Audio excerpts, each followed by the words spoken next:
Assalamualaikum warahmatullahi wabarakatuh. Halo sahabat religi, kita bertemu lagi di Kies, Kisah Inspirasi dan Edukasi, podcastnya Kantor Kementerian Agama Kabupaten Aceh Tengah. Hari ini kita akan ngobrol-ngobrol tentang wakaf yang menjadi salah satu bagian tugas di Kementerian Agama Kabupaten Aceh Tengah. Untuk itu kita akan berbincang-bincang dengan Kepala Penyelenggara Zakat dan Wakaf Kantor Kementerian Agama Kabupaten Aceh Tengah, Bapak Hashimi SAG. Dan untuk sahabat religi semuanya, kami mohon untuk mendukung channel YouTube Kemenak Aceh Tengah dengan cara subscribe, like, and comment. Berikan masukan Anda berupa saran dan kritikan di kolom komentar. Kita akan ngobrol-ngobrol dengan Bapak Kepala Penyelenggara Zakat dan Wakaf, Bapak Hashimi SAG. Assalamualaikum warahmatullahi wabarakatuh, Pak. Waalaikumsalam warahmatullahi wabarakatuh. Apa kabar hari ini, Pak? Alhamdulillah baik-baik dan aman, sehat selalu. Tetap semangat menjalankan tugas ya, Pak ya? Iya, ya. Kemarin kita melaksanakan program wakaf Jitu yang menjadi bagian dari tugas Bapak tentunya ya, Pak ya. Boleh benar. diceritakan nggak, Pak? Ya, terima kasih. Sebelumnya saya sapa dulu para pemirsa Kios yang menjadi kebanggaan kita di lingkungan Kantor Kementerian Agama Kabupaten Aceh Tengah. Nah, jadi dalam hal ini terkait dengan masalah program kita, ya ini salah satunya menyangkut masalah wakaf Jitu. Nah, wakaf Jitu ini wakaf berjangka waktu yang dimotorik oleh seluruh para ASN di lingkungan Kantor Kementerian Agama Kabupaten Aceh Tengah. Nah, jadi ini filosofisnya, ini pengembangan dari sebuah aturan yang sangat mantap sekali tentang perzakatan, tentang perwakapan, yakni Undang-Undang Nomor 1 Tahun 2004. Nah, undang-undang ini yang memberikan keleluasaan, ya, memberikan keleluasaan untuk pengembangan wakaf itu sendiri. Nah, karena kita tahu bahwa para orang tua kita yang dulu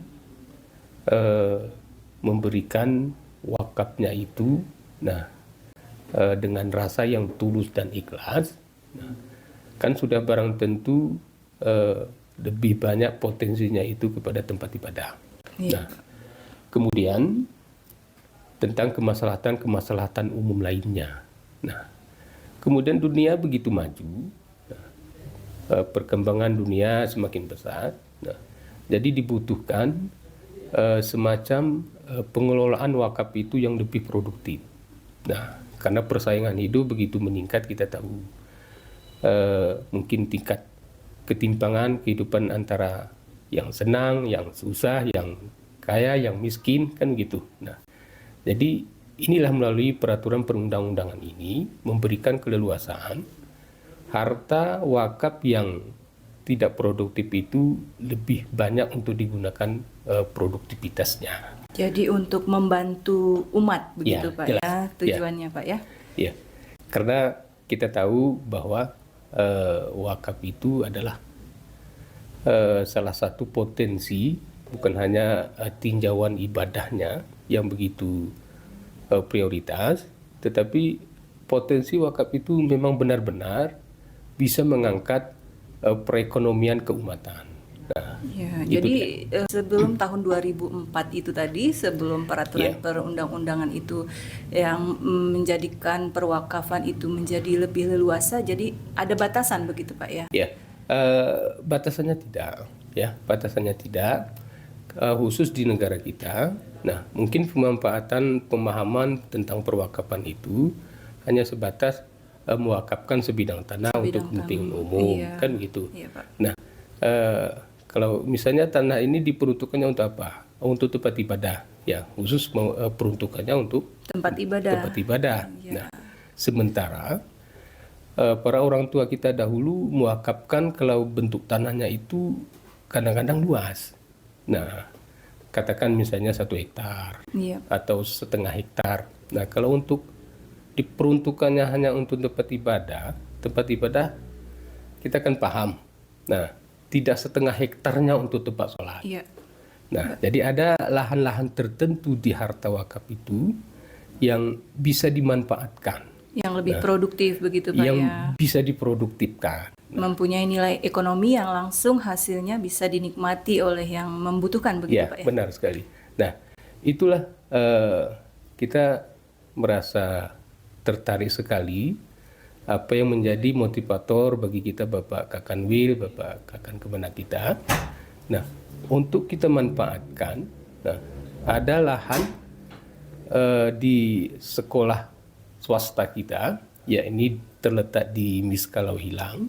Kita tahu sendiri di Miskalau Hilang itu adalah sekelompok masyarakat lebih banyak didominasi oleh kalangan mu'alaf. Mu'alaf ya. Nah, jadi saya pikir sangat tepat sekali Bapak Kakan Kemenak menunjuk lahan itu sebagai program prioritas penyelenggara Jawa Kemenak Aceh Tengah untuk memproduktifkan lahan tersebut, dan peruntukannya itu sudah jelas.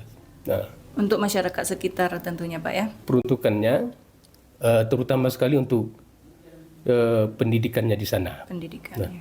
Kemudian di keagamaannya termasuk tempat ibadah, sekaligus dengan sosial kemasyarakatan. Nah, artinya ini memang benar-benar kita tunjukkan kepada masyarakat sekitar situ bahwa wakaf itu tidak hanya kita pahami dalam suatu pemahaman yang sempit, Iya. ya kan? Kita tahu bahwa wakaf itu bisa kita tunjukkan sebagai pemahaman yang bisa mengangkat kepentingan umat. Nah, karena dengan kepentingan umat itu sudah barang tentu banyak, bukan hanya pendidikan, bukan hanya sosial, kemudian di kebutuhan-kebutuhan lain pun bisa dimanfaatkan dari hasil Pemanfaatan wakaf itu termasuk mungkin sarana prasarana ya Pak yang mendukung kegiatan masyarakat di sana tentu Pak ya. Betul. Iya. Di samping itu Pak, untuk itu salah satu program unggulan kita yang tentunya didukung oleh banyak pihak. Ya. Lalu apalagi nih Pak program wakaf di Kementerian Agama Kabupaten Aceh Tengah ini? Ya, di samping wakaf berjangka waktu tadi, ya kan, kita punya program lagi wakaf produktif. Nah, itu wakaf produktif yang bergerak di bidang perdagangan mungkin. Iya, Pak. Ya, mungkin namanya nanti Ihmal Market. Nah, Ihmal Market itu diambil dari ikhlas beramal ya Pak? iya, ikhlas beramal, ya, berbentuk mungkin usaha dagang lah. Usaha dagang. Usaha dagang itu. Itu pengelolaannya sendiri bagaimana Pak? Apakah mulai dari permodalannya, pengelolaannya, supaya nanti hasilnya memang kalau sudah direncanakan dengan baik, tentunya hasilnya insya Allah nanti akan baik juga gitu tentunya ya Pak ya? Iya, dia atas nama wakaf, ya, ada beberapa unsur yang harus kita pahami dan memang melekat dalam dunia perwakafan itu. Iya. Nah, pertama sekali pewakif. Nah, dia yang mewakafkan kan begitu. Nah, kemudian ada nazir. Nazir itu orang yang mengurusi. Iya. Orang yang mengurusi harta atau amanah yang diwakafkan. Nah, kemudian yang diwakafkannya itu apa? Nah, itu innya. Nah, kalau usaha dagang misalnya apa yang diwakafkannya? Oh, mungkin permodalan. Nah, dia harus menjaga modalnya itu. Modalnya itu tidak boleh hilang. Iya. Nah, kemudian mafkum alaihnya apa? Mauquf alaihnya. Mauquf alaih ini adalah para penerima manfaat. Itu juga sudah ditentukan Pak ya? Itu para penerima manfaat itu siapa? Nah, apakah para mustahik atau keluarga besar Kementerian Agama kita yang garis ekonominya, ya kan, perlu dibantu, perlu begitu, dibantu, Pak ya? atau dunia pendidikan anak-anak kan begitu. Iya, nah, itu sasarannya. Nah, jadi unsur ini yang tidak boleh hilang dari wakaf itu sendiri. Nah, kalau hilang, itu bukan wakaf namanya. Iya, dia modal yang diwakafkan oleh pewakif tadi Iya. itu yang harus dijaga, Dijaga. tidak boleh hilang. Keuntungannya yang Iya. dimanfaatkan untuk sasaran tadi yang Bapak Iya, sebutkan benar tadi, sekali. Pak ya. Itu betul. Sejauh ini sudah berjalan seperti apa, Pak, untuk Eh, perdagangannya? Itu kalau Ihmal Market itu masih dalam proses renovasi. Renovasi. Ya, karena kita ingin melihat situasi dan letaknya itu lebih strategis.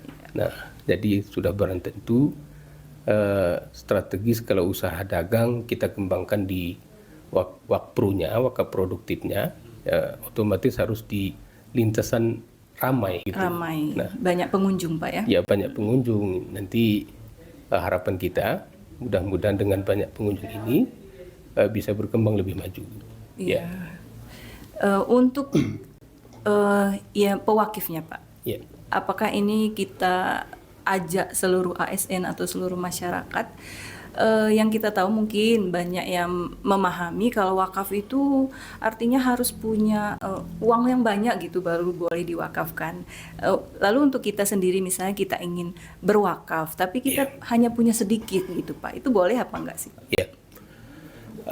Dia berwakaf itu, ya kan? Nah, tidak ada ketentuan besar atau kecilnya pendapatan atau investasi yang kita miliki. Tidak. Investasi akhirat tentunya. Ya. Nah, yang penting pertama sekali niat dulu. Kalau memang niatnya untuk ibadah, nah dengan nilai yang kecil pun itu kan pasti baik. Insya Allah barokah, Pak ya. Ya, berkah kan gitu.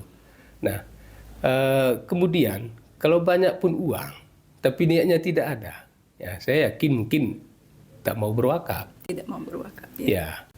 Jadi pertama sekali niat dulu, kemudian dia melihat sekarang jenis wakaf itu banyak, ya jenis wakaf itu banyak, ada yang sifatnya wakaf itu tadi wakaf produktif, ya kan, kemudian ada wakaf uang, sekarang sudah ada wakaf uang, kemudian wakaf bergerak selain uang itu pun ada. Nah, wakaf bergerak selain uang. Contohnya seperti apa? Contohnya kita punya kendaraan, ya kan? Katakan saja mobil atau roda 2. Nah, itu bisa diwakafkan. Diwakafkan untuk kepentingan umat. Iya. Nah, misalnya kita kepingin kita ada sebuah mobil kita wakafkan ke rumah sakit. Nah, ini nanti mobil saya ini saya wakafkan ke rumah sakit untuk menjadi ambulan begitu, ya, Pak ya. Mungkin ada keluarga-keluarga yang tak ada mobil, jemput dengan ini. Itu juga salah satu bentuk wakaf ya, Pak ya. Itu bentuk wakaf. Ya. Nah, kemudian bisa juga bentuk wakaf itu seperti kapal. Nah, kalau saudara-saudara kita di pesisir ada biasanya, ya kan? Misalnya kapal pencari ikan. Nah, hasil ikannya itu, nah itu bisa dimanfaatkan ke mauquf alaihnya. Itu Bapak cerita mauquf alaih, Pak ya. Yeah. Apakah harus jelas, Pak, di akte ikrar wakafnya itu untuk ini lalu kalau seandainya sudah kita sebutkan ini saya wakafkan mobil untuk digunakan sebagai pengangkut keluarga pasien yang kurang mampu misalnya, Pak. Lalu digunakan untuk yang lainnya, apakah itu menyalahi aturan wakaf atau memang ada sebuah jalan supaya itu bisa digunakan lebih luas gitu, Pak? Itu jelas menyalahi ya. Menyalahi, Pak ya. Menyalahi karena di perwakapan itu ada ikrar, ya. Itu salah satu unsur. Ada ikrar yang diucapkan untuk apa harta atau benda yang diwakafkan. Nah, jadi kalau memang disalahgunakan, nah itu undang-undang kita melarang itu. Sudah diundangkan, Pak ya. Itu sudah undang, ya. Menyalahi dari peruntukan itu suatu kesalahan. Nah, jadi biasanya peruntukan itu dia kalimatnya itu lebih umum. Nah, karena tujuannya untuk kemaslahatan. Nah, jadi kalau tujuannya untuk kemaslahatan, bahasanya itu bahasa umum. Jadi bisa lebih luas Ya. penggunaannya Pak ya. Jadi pemanfaatannya itu bisa lebih luas, lebih banyak, kan begitu. Iya. Kalau misalnya kita peruntukkan untuk sarana pendidikan. Nah, sarana pendidikan otomatis yang dibantu itu dunia pendidikan yang sarananya memang betul-betul belum memadai. Nah, di satu titik lokasi sekolah atau madrasah, kan begitu. Iya, Pak. Kalau sudah banyak terbantu, kan sudah memadai. Iya. Nah, bisa dialihkan ke sekolah lain. Berarti harus Lebih umum bahasanya. umum bahasanya supaya Iya. penggunaannya juga bisa dialihkan. Kalau ini sudah memenuhi maka bisa dialihkan ke Iya. tempat yang lain begitu Pak ya. Betul. Iya, Pak. Nah, Bapak di penyelenggara zakat dan wakaf tentunya banyak menghimbau orang-orang untuk melakukan wakaf gitu Ya. Pak. Bagaimana sih Pak program-programnya supaya mengajak masyarakat baik itu ASN di Kementerian Agama atau masyarakat luas untuk berwakaf, karena mungkin banyak yang berpikiran bahwa kita yang berwakaf ini hanya orang-orang yang ekonomi atas saja begitu Pak. Tentunya seperti yang Bapak bilang tadi, kalau sudah niatnya walaupun sedikit Iya. bisa diwakafkan. Itu bagaimana sosialisasinya Pak? Pertama sekali, nah ini di jajaran hierarki kita, ya, terutama sekali ini kita harus memberitahu ya program atau himbauan tentang wakaf ini sendiri ini kepada saudara-saudara kita di kecamatan. Melalui penyuluh mungkin Pak ya? Penyuluh Melalui agama. Bapak Kepala Kantor kita, Kak Guang, Iya. kemudian dengan kawan-kawan kita di penyuluh atau kawan-kawan kita yang lain di kecamatan, nah untuk melakukan penerusan informasi tentang perwakafan ini. Perwakafan. Nah, kemudian di kecamatan ada kelompok binaan Kementerian Agama, khususnya di kelompok pengajian, yaitu ada Puspita. Iya. Nah, itu kita manfaatkan melalui pengajian kelompok ibu-ibu Takengon yang tersebar di 14 kecamatan, itu tetap kita melakukan sosialisasi. Nah, sosialisasi dari program perwakafan itu sendiri. Nah, karena sekarang yang paling penting mengamankan aset wakaf yang lama. Itu penting sekali. Itu Ya. termasuk tanah-tanah yang Ya. telah diwakafkan oleh orang-orang tua kita dahulu mungkin ya Pak ya? Benar, karena begini, karena untuk program selanjutnya nanti ingin kita kembangkan produktivitasnya. Ya, kita melihat dari aset-aset wakaf di seluruh Kabupaten Aceh Tengah, ya. Kalau tidak silap kami dalam catatan kita ada sekitar 1.000 lebih, 1.000 persil lokasi. Lokasi wakaf. Ya. Nanti ke depan kita akan melihat mana potensi-potensi yang bisa diproduktifkan dan memungkinkan gitu. Nah, kita akan bekerja sama dengan instansi terkait ya supaya program produktivitas dari tanah wakaf itu sendiri bisa kita lakukan. Iya. Nah, jadi sosialisasi ini harus kita awali dari pengamanan aset dulu. Nah, artinya sertifikat tanah wakafnya itu sudah apa belum? Sudah atau belum? Sejauh ini bagaimana Pak untuk Ya. pensertifikatan tanah wakaf itu Pak? Itu kita menindaklanjuti dari MOU dari Kementerian Agama, kemudian dari BPN dan Kejaksaan, ya. Insya Allah tahun ini kita menargetkan sekitar 5 atau 60 persil tanah wakaf. Nah, karena di dalam catatan kita di antara 1.000 persil itu sekitar lebih kurangnya sekitar 300 persil lagi belum disertifikatkan. Itu tentu saja bahaya ya Pak ya? Ya, itu nanti kita harus cross check dulu ke kecamatan. Ya.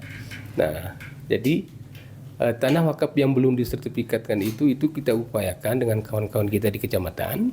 Nah, terutama sekali harus diteliti dulu persil atau tanah wakaf objeknya itu masih ada atau belum. Atau Ya kan? mungkin terdata tapi sudah tidak ada tuh ininya Pak ya? Iya, Tanahnya. karena ini prosesnya tanah wakaf yang lama. Iya. Kalau yang baru itu sudah jelas, Sudah pasti jelas. ada kan. Iya, Pak. Nah, yang lama itu kalau misalnya belum diaktakan. Nah, tapi kalau pihak kampung itu tahu, nah itu ada bahasa di peraturan itu ada korina, ada petunjuk. Ya, ada petunjuk. Misalnya para tokoh kampung itu mengetahui, oh itu tanah adat, oh itu tanah wakaf. Nah, itu bisa diproses. Nah, itu bisa diproses untuk akta ikrarnya. Nah, jadi harta-harta wakaf yang lama ini yang perlu kita selamatkan dulu. Berarti ini ada pendataan lah seperti Ya. itu ya Pak ya. Nah, itu penting sekali kan. Kemudian ketika sudah pensertifikatannya sudah kita lakukan, nah baru nanti kita lihat mana-mana yang potensinya itu, ya kita ajak nazir bekerja sama dengan BWI, ya kita ajak nazir kemudian instansi terkait untuk menginventarisasi mana yang lebih prioritas untuk kita lakukan produktivitas dari tanah wakaf itu. Mungkin ada, ya kan? Kalau misalnya di daerah kecamatan, nah mungkin ada di lokasi-lokasi yang bisa dikembangkan produktivitasnya itu di bidang palawija misalnya, atau mungkin di daerah perkotaan yang bisa kita kembangkan wakaf produktifnya itu mungkin di usaha dagang atau bangunan dan lain sebagainya. Itu. Tadi kan kalau seandainya penggunaan harta wakaf itu tidak sesuai dengan akta ikrar wakafnya di awal, bagaimana dengan wakaf-wakaf yang dahulu kala mungkin ikrar wakafnya itu hanya untuk tempat ibadah atau tempat pendidikan gitu Pak. Lalu misalnya kita alihkan ke produktif, apakah itu tidak menyalahi Pak? Iya, ada pengecualian, ya, ada pengecualian. Boleh dialihkan peruntukannya. Boleh Pak ya? Boleh, tapi ada pengecualiannya. Pengecualiannya untuk kemaslahatan umum. Nah, untuk kepentingan umum itu bisa. Bisa Pak ya. Bahkan mungkin bisa untuk jalan atau Iya, benar. bisa Pak ya? Misalnya kita lihat sekarang di Aceh kan sudah pembangunan jalan tol. Iya. Nah, dari jalan tol itu di beberapa ruas atau titik jalan itu harus melewati tanah wakaf. Jadi itu boleh ya Pak ya? Itu boleh melalui proses-proses yang sudah diatur dalam Undang-undang. peraturan kita. Ya, Gitu, Pak. boleh. Baiklah Pak, sepertinya ngobrolin tentang perwakafan ini nggak bakalan ada habisnya nih Pak. Tapi kami ingin mendengarkan statement akhir dari Bapak tentang bagaimana wakaf itu bisa membantu perekonomian umat gitu Pak. Ya, baik. Para pemirsa Kias, kita tahu bahwa masalah wakaf ini adalah perintah agama kita. Nah, jadi terutama sekali kita tahu bahwa harta-harta wakaf yang sudah diikrarkan oleh para orang tua kita yang dahulu, nah ini perlu kita jaga secara bersama-sama. Nah, bukan hanya penjagaannya itu dititipkan kepada lembaga atau instansi terkait. Ketika kita melihat di mana ada tanah wakaf mungkin belum tercatat, ini kami mengharapkan supaya ada laporannya kepada rekan-rekan kami yang bertugas di kecamatan. Nah, karena ini penting, ini bagian daripada rasa solidaritas kita selaku umat beragama yang harus menjaga nilai ibadah kita di bidang perwakafan. Nah, kemudian bagi saudara-saudara kita yang ingin mungkin saat ini berwakaf, nah, yang penting alas haknya itu harus jelas.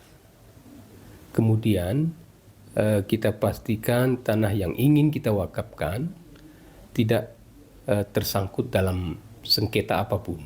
Nah, karena kita kepingin harta benda yang kita wakafkan itu memang benar-benar keikhlasan dan milik kita sendiri.